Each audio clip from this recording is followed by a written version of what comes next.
সত্যি গত রাতের ৩ ডিসেম্বর ২০২৫ ম্যাচটি ছিল এক রূপকথার মতো। সান্তোসের অস্তিত্ব রক্ষার লড়াইয়ে ইনজুরি নিয়ে নেইমার যা করলেন তা শুধু ফুটবল নয়, সাহসিকতার গল্প। আহত রাজার প্রত্যাবর্তন, আলফ্রেডো জ্যাকোনির সেই ১৭ মিনিট, ব্রাজিলের সিরি এ এর ৩৭তম রাউন্ড। সান্তোসের সামনে একটাই সমীকরণ, হারলেই রেলিগেশনের খড়গ নেমে আসবে।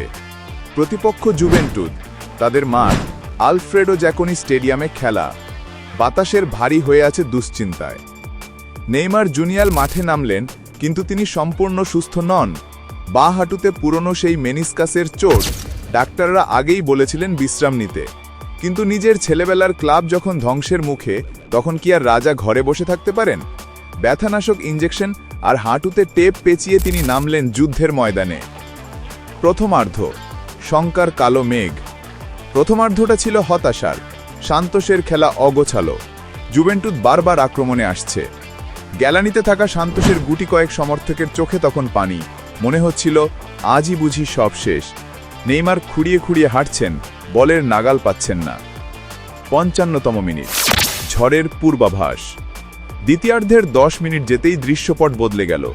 হঠাৎ করেই মাঝমাঠ থেকে এক অবিশ্বাস্য কাউন্টার অ্যাটাক।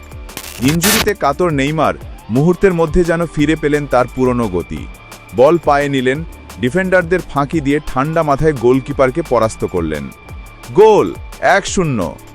নেইমার কোনো উদযাপন করলেন না, শুধু বলটা কুড়িয়ে সতীর্থদের বললেন, এখনও কাজ বাকি আছে। ৬৫তম মিনিট, ক্লাসিক ফিনিশ। জুভেন্টুস তখন সমতায় ফিরতে মরিয়া, কিন্তু নেইমার যে আজ অন্য ধাতুর গড়া। ইগোর ভিনিসিয়াসের বাড়ানো এক নিখুঁত ক্রস ডি বক্সে খুঁজে নিল নেইমারকে। শূন্যে ভেসে আসা বলটি তিনি এমনভাবে রিসিভ করলেন যেন ওটা কোনো পালকের মতো হালকা।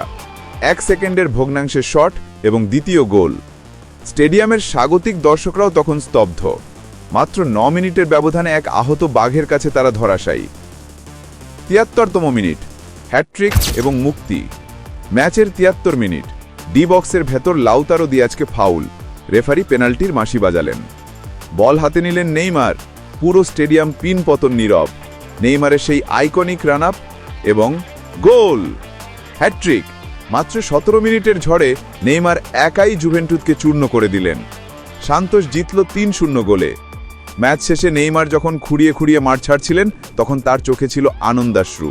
এই হ্যাটট্রিক শুধু ৩ পয়েন্ট আনেনি, এটি সান্তোসকে বাঁচিয়ে দিয়েছে রেলিগেশন জোন থেকে। ২০২২ সালের পর এটাই ছিল নেইমারের প্রথম হ্যাটট্রিক, যা মনে করিয়ে দিল ফর্ম সাময়িক, কিন্তু ক্লাস চিরস্থায়ী।